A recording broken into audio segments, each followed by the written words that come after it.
Hello, and welcome to This Conversation Matters, a weekly show about the social issues shaping our communities, from race and inequality to justice, economic opportunity, and overall well-being. I'm Sheree Curry. Each week, I speak with experts and people with lived experience to help you better understand why these issues matter in our lives. It is important, not just for some general notion of diversity, equality, and fairness, but their own career is bolstered by the increase in the number of successful Black lawyers, female lawyers, Latino lawyers, Asian lawyers. When they're out there and people become comfortable working with diversity, then they don't even think about it anymore. It's like, who is the best in this room? And sometimes, often, that best turns out to be someone who is not a white male. And you just have to simply say, I'm going to choose the best person. There's no courage involved there.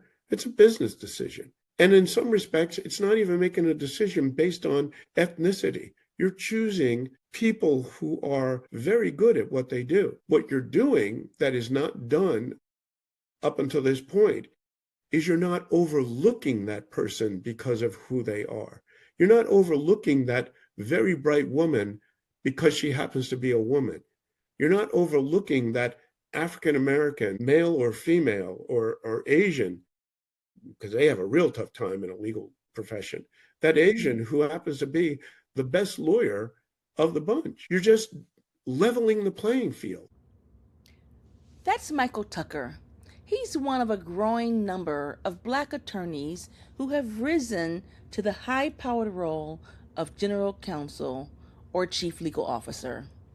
The role is the top legal advisor inside major corporations, sharing the C-suite table with the CEO, the COO, and CFO.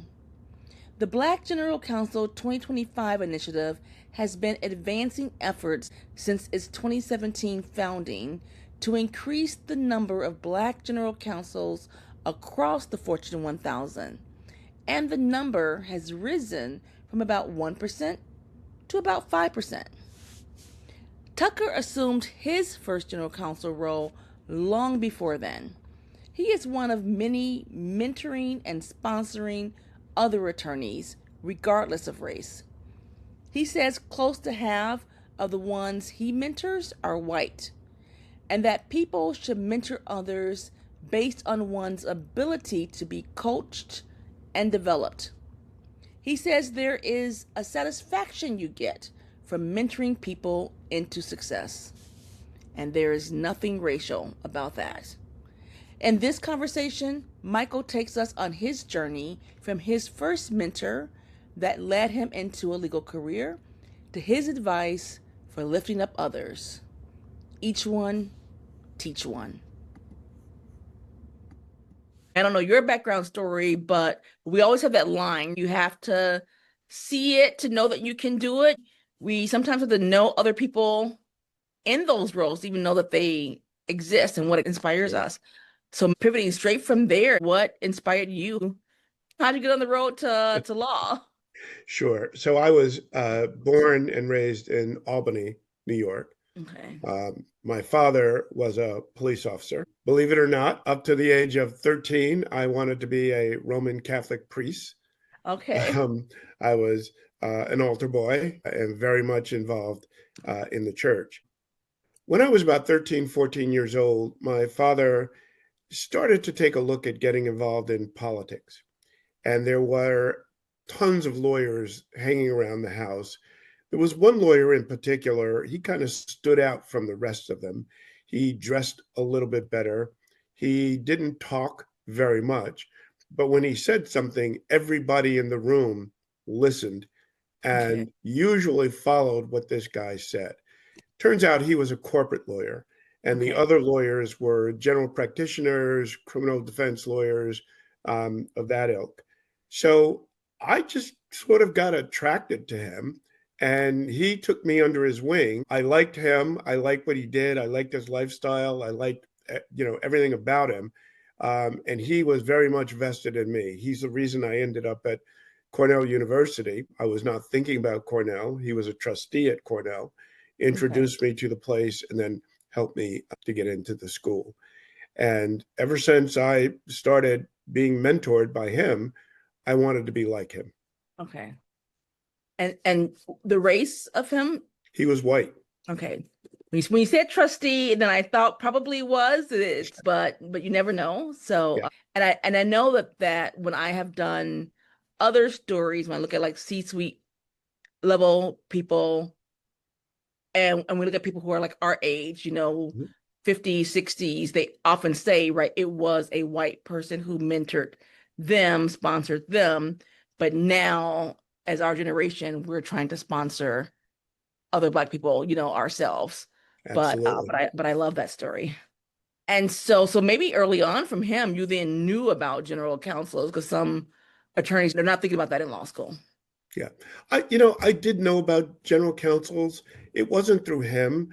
I went to Cornell's Industrial and Labor Relations School, and people who graduate from that school, the overwhelming majority, 80%, end up in graduate school, mainly law school and some in the business school. That exposed me to what corporate lawyers do, in-house employment lawyers. And my thought as I graduated from college and then law school was that I would become an employment law defense attorney, which means in private practice, you're defending companies. And in in-house counsel, it means you are the expert on employment law for that company. So my idea was to go practice law for 7, 8 years, and then become in-house counsel. I landed at a firm, though, that required that all first-year associates, whatever your expertise was, you had to participate in the corporate finance department because they made all the money. And so I spent part of my time practicing labor law and part of my time doing finance. And I just fell in love with the finance part of it. I asked if I could go full time into the finance department. They looked at me like I was crazy. You really want to come over here? Because they worked ungodly hours. But I liked what they did. I understood what they did, and I could see a path to becoming a in-house lawyer through corporate finance and corporate law. And in terms of a tip or advice, just from that experience, would you recommend to others to kind of go that kind of a route, or there's many routes to the GC So role? I never pushed my daughters to become lawyers. But my oldest daughter, I was told, once described my job like this when she was 8, 9 years old. Well, Dad's a lawyer. I don't know what he really does, but I know he laughs a lot. Okay. So her idea was to be a corporate lawyer meant you had fun. I've traveled around the world several times, and she saw me doing that travel. I would bring them things home from Europe, from Asia, South America, wherever it was I went. And she, I think, got excited about that. So her idea of, and I have to kind of disabuse her of that today, but her idea of corporate law is it's fun. It gets you to go to very exciting places, and you can make a good living. Any kind of TV show, film, any kind of analogy you want to give? So I would say I've never been really inspired by TV or movie lawyers. I do remember Denzel Washington's portrayal of a lawyer defending Tom Hanks in Philadelphia. I thought he did a great job because he showed that lawyers are human, as well as experts in the legal area. I can't say that inspired me because I was practicing law by the time Yeah. that came along. Um, I can't really point to a TV show that I can say was inspirational for my Yeah. career. Okay. And so tell me a little bit more about your climbs, and remind me your history in terms of the companies that you were at, because you've been at a few Sure, good ones. sure. My first job was at a boutique firm in Boston, and it was the firm that I said had an employment law department. Um, I was introduced to that firm through some work that I did with the Cambridge Housing Authority. The firm that I first associated with, they were our outside counsel. A very good firm. Obviously, if they're doing work on behalf of the Cambridge Housing Authority, they were very much vested in the community. They had pro bono requirements and everything. I mean, they really were a conscientious law firm. My first real legal mentor came out of that firm, and he was a white guy, who, well, here's what he said to me at our first meeting. We sat down and we just talked about the law in general, what brought me here, and so on and so forth. And he said, "Come here, I want to show you something." So we walk out into the hallway, and this is in 1983. We walk out into the hallway, and he says, "You're going to see and work with some of the smartest lawyers in this country. And you're going to think, I'm never going to be as smart as these guys." He says, "But you will be wrong." He said, "First of all, you wouldn't be here if you didn't have what we thought what it takes to be a successful lawyer." He said, "The only difference between you and them is they have 20 years of experience, 20 years or more of experience on you. One of these days, you're going to be that guy that some young associate is going to say, 'I'll never be as smart as him.' It's experience, and that's what we're going to give you." Okay. That was the first meeting we had, and that guy was true to his words for every year that I was at that firm. So I got started in finance law at a boutique firm, Sapler and Bach in Boston.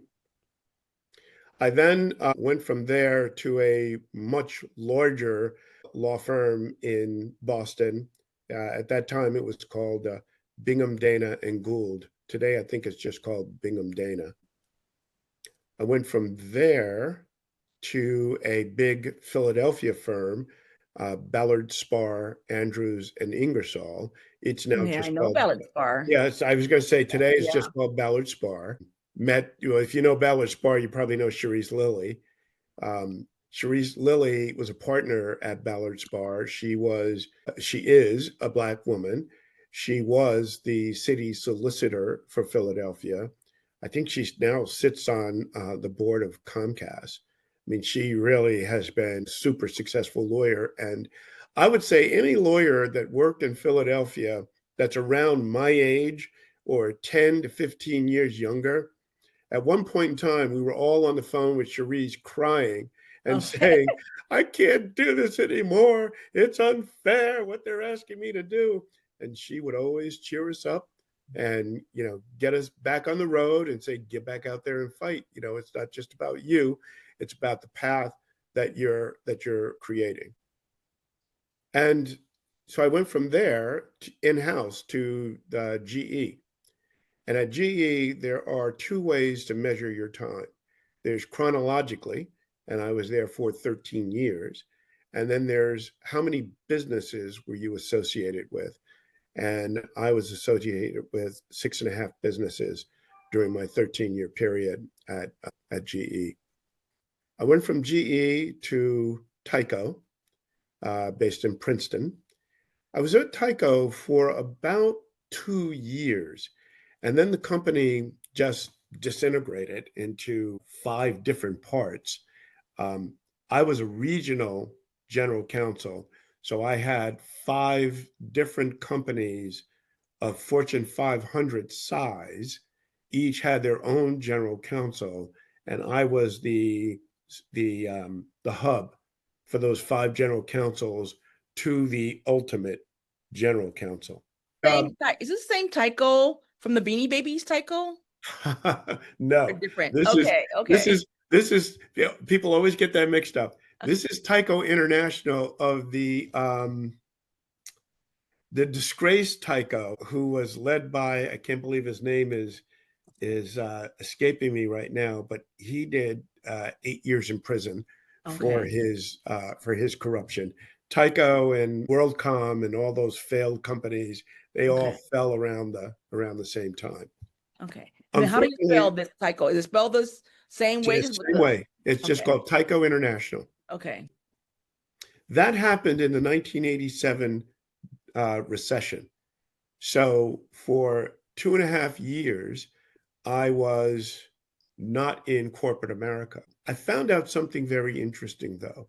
I found out that I had created a reputation for myself that when I decided after 6 months of not finding a job that I had to get out there and associate myself with someone, my former boss at GE, my first general counsel, he had left and he was in private practice.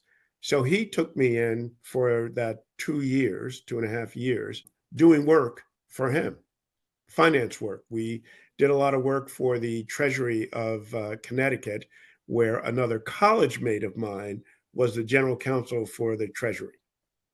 So it's all, kind of interrelated. It's the who you know kind of thing. I did that for 2.5 years, trying to become a general counsel for a Fortune 500 company. And after 2.5 years of not being successful, most of my friends and my wife told me, you need to lower your sights. This general counsel thing, after not being in corporate America for 2.5 years, it's not going to happen.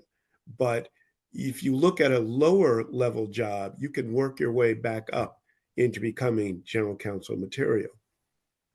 Well, I didn't accept that, in large part because I had had 12 interviews where I ended up in the final round.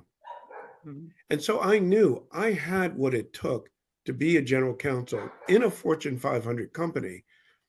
I just needed someone to take a chance on me. And Avis Budget Group did. Avis Budget Group, I interviewed with them. I didn't know anyone there. But I got the job and I became the general counsel of a Fortune 400 company. I think they were number 330 when I joined them. And Avis owns Avis Budget, Zipcar, Payless, bunch of brands in Europe that you've never heard of unless you've gone over there. That was my job until COVID. When COVID happened, in 1 week, Avis lost 80% of its revenue worldwide. Not 80% of its profit, 80% of its revenue. And the 20% that was left were people who said, I'm not giving you my car back. I'm going to keep it, which we were more than happy, to let them do. So they had to cut, and they did, $2 billion worth of costs in a matter of weeks. The CEO came to me and said, Michael, you're one of the best senior leaders that we have here, but you have done such a great job with your department that it pretty much runs itself. You have very strong people in each one of the departments. I was also the 5th highest paid person in the company. So they said, we can actually take your job, give it to the corporate secretary, who was a very good lawyer. She also had all the board relations at a much less price. They didn't give her a raise. They changed her title to general counsel, but everything remained the same. They gave me an exit package that allowed me to retire. And that's what I did. About a little over, close to 2 years later, I got a phone call from a headhunter with an opportunity to go into a private equity owned company called Signant Health. I'd never heard of them. I didn't have anything to do with the healthcare or life science industry ever, but they had to walk their general counsel out the door. Let's just say she was doing some extremely inappropriate things. Oh, okay. I do not know that one. Okay. Yeah, Signant Health. So they asked me if I would come in for 6 months, close a deal that they were working on, and see if there was anything I could do to kind of pump up the legal department. And I said, sure. I mean, it was 6 months. I wasn't doing anything. And they were offering a pretty good compensation for doing that. So I went out there, and after about 3 months, and I'm kind of being a little glib here, but the CEO said to me, "Hey, how do you like it here?" I said, "I like it." I said, it's a good place. I like what I'm doing." He goes, "Well, we like you too. How'd you like to become the general counsel?" Okay. So my thought was, these guys were already 6 years into a 4-year exit strategy. So my thought was, hell, I'll do this for a year or so, year and a half at most, get paid a lot of money. And what am I doing with my time right now? And I got the energy and the interest in doing it. Well, 18 months turned into 3 years. Mm, So I'm still here, and I actually enjoy the job. It okay. keeps me young. I travel. I'm still traveling around the world. I'm still doing big deals. I've learned a whole new area of discipline. So I kind of like the job. Okay, great. I like that story because, my background, I've been a business journalist for a long time. I got my master's degree in journalism. I was at Fortune magazine in the 90s. Mhm. And so being very young, being in my 20s, and I'm interviewing CEOs and chief marketing officers. And it was kind of weird where you're then writing these articles also about how people should invest their money. Mhm. And they go like, do they realize how little I get paid? And we're writing articles about, how these people should invest their money. And I also ended up doing, when I ended up staying home with my kids, I had a column in the Wall Street Journal for like 5 years and some other things in between. How Mhm. easy it was when I was younger to kind of move from position to position and felt like that was going to happen all the time. Yeah, it And then does I it. kind of, then like what kind of how people were telling you're only 2.5 years. I kind of winced because I'm just like, that's not very long out of it. Well, I was out, even though I was still writing for all these major publications, had been out of a W-2 job Ah, for many years while raising my kids. And then I ended up in Minnesota, and so it ended up becoming, I have to go into the PR communications yeah, field, but I keep my journalism on the side because there was just not a lot, again, like the 2008 downturn and everything else. There just was not a lot where you can do um W-2 wise yep. working out of Minnesota. And and I like all sides of it because I keep my journalism on the side. A lot of it's still journalistic within the PR comms. So I appreciate that story. My daughter is in hoping to be in PR. She's at USC in the Annenberg School, Okay. um, Dean's List every semester, and a real go-getter. But she's public relations with a marketing minor. Okay. And that's definitely good background. Yeah. And as you know, I'm gonna say corporate, that would be the one thing. If I like the journalism stuff that I do, and I wouldn't change anything that I've gotten to do. But if she can get into a Fortune 500 company, if she wants to be in PR, then when I watch how quickly some of them escalate, people who I know who were like interns Yeah. 12 years ago, are senior vice presidents now. It takes a lot longer in journalism to get to that level than it Yes. does in the PR world if you're in the right company. Yeah. She is one thing she inherited from her dad is she is fully focused on all of that. Okay. How you make the climb, how you get paid. She's very crystal clear that to borrow a phrase from my heyday, it's all about money, ain't a damn thing funny. Appreciate that. What else would you like for people to know? Um, uh, I mean, I have enjoyed my career as an in-house lawyer. I've enjoyed the ride. I've enjoyed the exposure. I've met people. I've gone to places that, being a kid from the Arbor Hill section of Albany, New York, you would only dare to dream of. I mean, and literally we did. My mother used to bring my brother and sister and I to the airport, and there was an ice cream place not that far from there. We'd get ice cream, we'd go sit at the airport, eat the ice cream, and dream about being on the plane. Oh, that plane's going to China. I'm going to China one day. These were the conversations that we Mhm. had, and so the wanderlust was in me from a very small age, and I would just say to kids, think about what you want to do, whatever it is that you think you want to do as a teenager, unless you're talking about sports, the likelihood is you're going to end up somewhere else, as an adult. But if you don't start with a dream, if you don't start with a purpose, you're lost. You'll end up wherever it is that life, somebody else, leads you.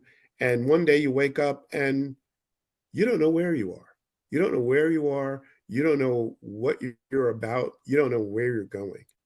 A mentor of mine at GE once said to me, and GE has one of the best legal development programs I've ever participated in. But he said to me, he said, Michael, if you're not managing your career, nobody is. You might think because we have a very structured program and you're successful in it, you're moving, up the ladder. If you don't tell them what you want to do and stick by it, managing your career, getting the experiences that you think are important to get you to where you ultimately want to be, one day you may wake up and GE might say, we don't need you anymore. And that'll be the first time you ask yourself, where am I going? So for the lawyers that I mentor, I always tell them, you tell me what you want to do. I will see if I can work that into what I need you to do here. Whether that exposure is for business or it's a legal experience, you let me know. Whatever training it is that you need. If I can afford it and I can justify it, I'll make sure it happens.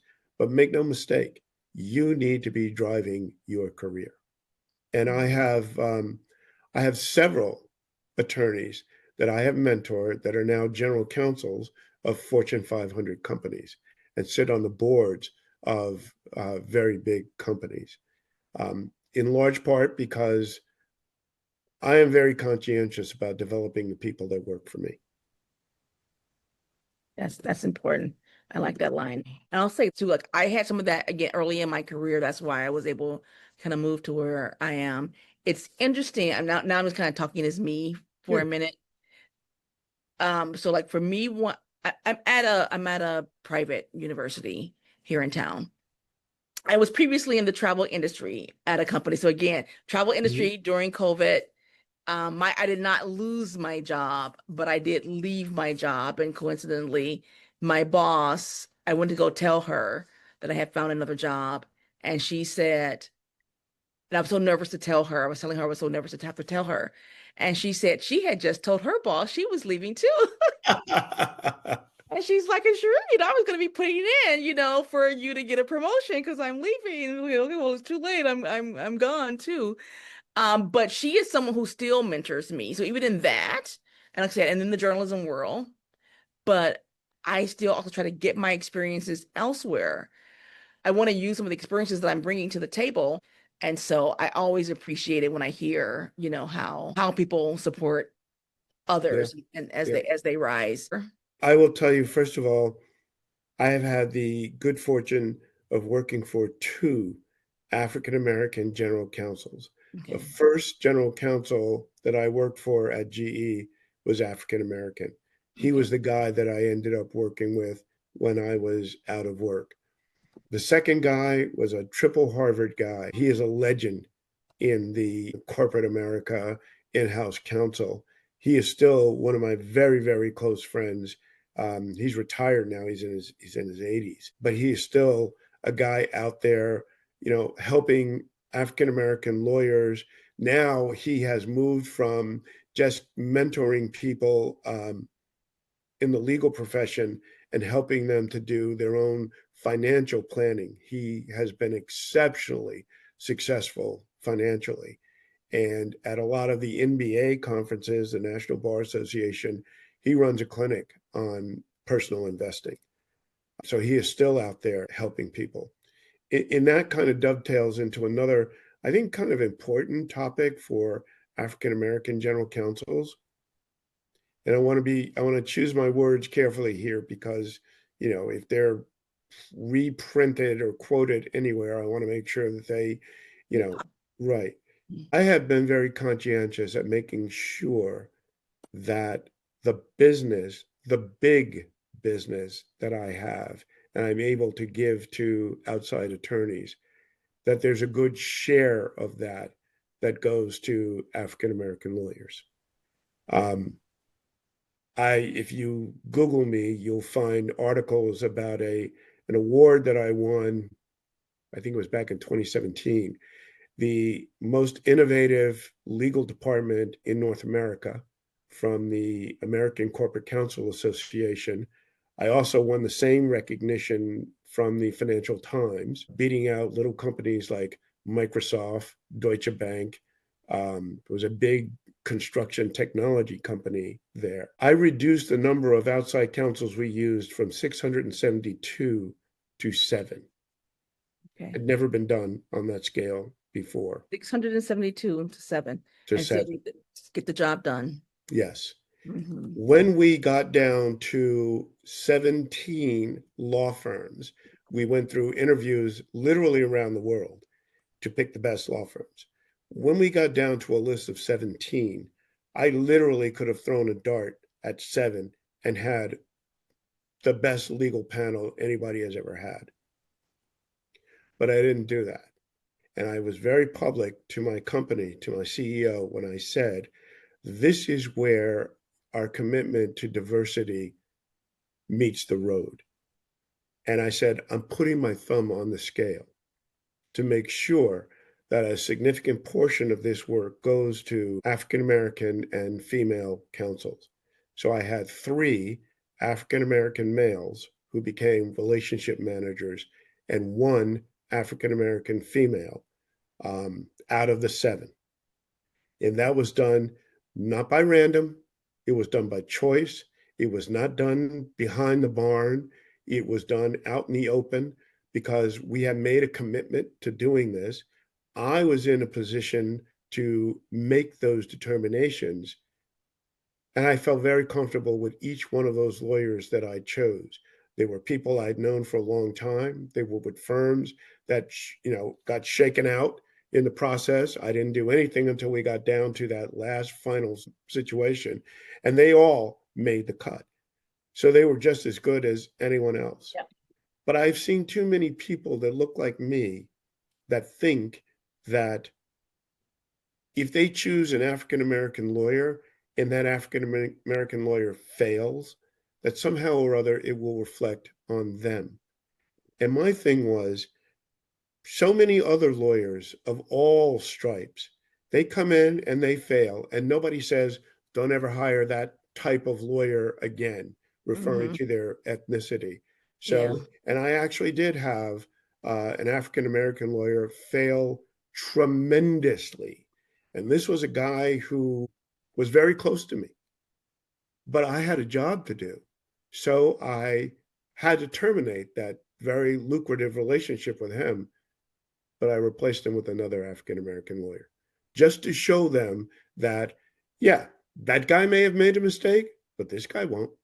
Yeah. And I just find I never have understood why so many African Americans that find themselves in the position that I'm in somehow or other don't feel that it is important, not just for some general notion of diversity, equality, and fairness, but their own career is bolstered by the increase in the number of successful Black lawyers, female lawyers, Latino lawyers, Asian lawyers. When they're out there and people become comfortable working with diversity, then they don't even think about it anymore. It's like, who is the best in this room? And sometimes, often, that best turns out to be someone who is not a white male. And you just have to simply say, I'm going to choose the best person. There's no courage involved there. It's a business decision. And in some respects, it's not even making a decision based on ethnicity. You're choosing people who are very good at what they do. What you're doing that is not done up until this point is you're not overlooking that person because of who they are. You're not overlooking that very bright woman because she happens to be a woman. You're not overlooking that African American male or female or Asian, because they have a real tough time in a legal profession. That Asian who happens to be the best lawyer of the bunch. You're just leveling the playing field. That's all I'm doing. I'm not giving anybody preferential treatment, for this or that. I'm just choosing the best, and I'm not turned off because you don't happen to be a white male. Yeah. I appreciate that too. I just hired a writer on my team. And I'm going to back up. When I hired another writer about 3 or so years ago, I could not get any Black people who applied. No Black people applied. I shouldn't just say Black people. No one of color applied. And so I'm just like, I can't help anybody along. I put it out in all different kinds of bulletin boards where maybe they could see it because I know that they're out there asking around the network. None of them applied. This time around, did more, concerted effort. I think I just got lucky in terms of who saw it. Some of them did apply. And I had a very, very diverse pool this time. I had several Asians, several Latinos, several Black people who applied. And I got it narrowed down to my 5, who I brought in. I could only select 1, then down to 3. And it was still very similar. Like, of the 5, you could throw a dart. They would all be good. Somebody might have been stronger in video and somebody might have been stronger writer.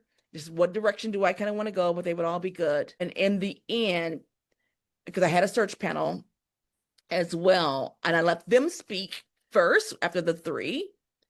And the young Black man, they ranked top, because it was still in my mind that he was at the top of my list, but that's still that thought runs in your mind. Are they going to think that I'm picking him because he's Black? So I was so glad when they spoke, they found him to be the better candidate of the 3, who were all very, very, very talented. But I know I kept also telling myself, because I had been the only Black person in a department of 40 whole time I've been there, I said, I don't want to be that person who I write about diversity. This is what I do with my journalism in my free time. I can't be that person who I end up leaving this organization at some point and I didn't help bring somebody in. Yep. But so, yeah, it doesn't mean they're not qualified. So, right. The other thing that's kind of sort of related to that is I told you that several of the very important mentors that I have had and still have are not African American. They're white, one Asian. In the people that I mentor today, I'd say close to half of them are white. Okay. And close to half of them that have gone on to be general counsels and Fortune 500 companies are white. And I tell African American general counsels and lawyers, I think you do have this responsibility as someone who is successful to bring others along with you. Now that might be some old 1970s, 1980s thinking, each one teach one.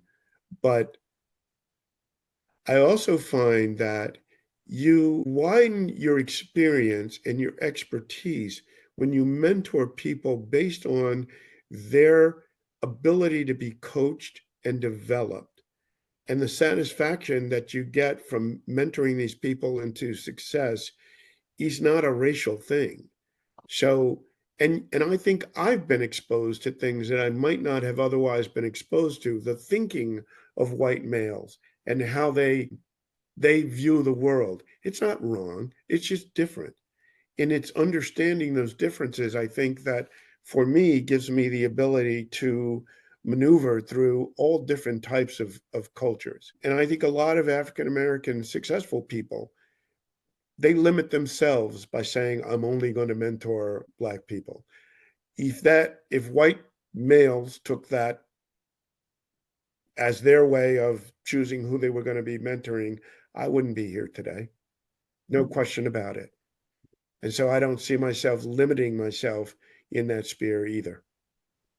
Yeah. I appreciate that. All that is great. I appreciate that. Thanks for listening today.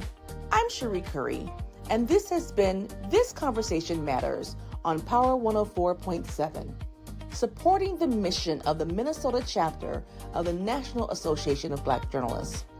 Follow us on Instagram at NABJMN and me at Sheree Curry Media. And be sure to subscribe wherever you find your podcasts. Let's keep the conversation going.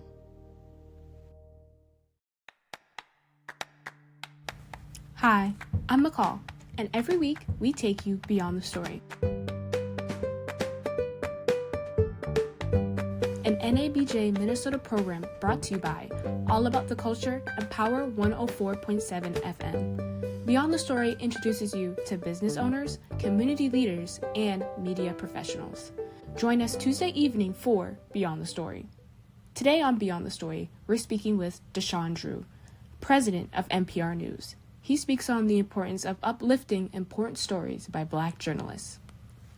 I think there's a lot of value in amplifying the work of people doing good work that more people should see. So that's another dimension of it, is making sure that good work is just reaching more people. I don't know if you're familiar with Signant Journal or not. It's a local news outlet that focuses on immigrants and on people of color. NPR, before I arrived here, I've been here almost 6 years, NPR incubated Signant Journal, right? And so I think because the leadership at the time recognized that its founder, Mukhtar Ibrahim, had a great idea, and with some support, he could bring it to life.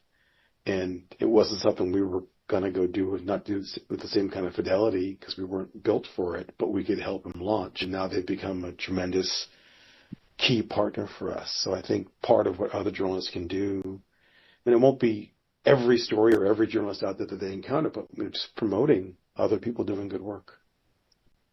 The bottom line is, I think what we do, it's hard, and not everyone who benefits from it necessarily appreciates it, but it's really important that we do it and that we continue, even under threat at times of being shamed or targeted or arrested and charged. Even if the charges are bogus, I recognize that can be incredibly stressful for folks. It's important that we continue to do this work and that we continue to educate our communities about who we actually are as a people, how we got to now, and frankly, give them a sense of who we actually could be together if we could work better together. I think that there's a lot of division being intentionally sown in this era, and people lose sight of who we could be if we learn to see one another as assets. And I think that happens in pockets, but not everywhere. And so I think that's another opportunity we have. And I think as journalists of color, we have maybe a particular perspective on it because of so many of us have consumed media that didn't include us and or mischaracterized us when we were included. I'm McCall, and this has been Beyond the Story.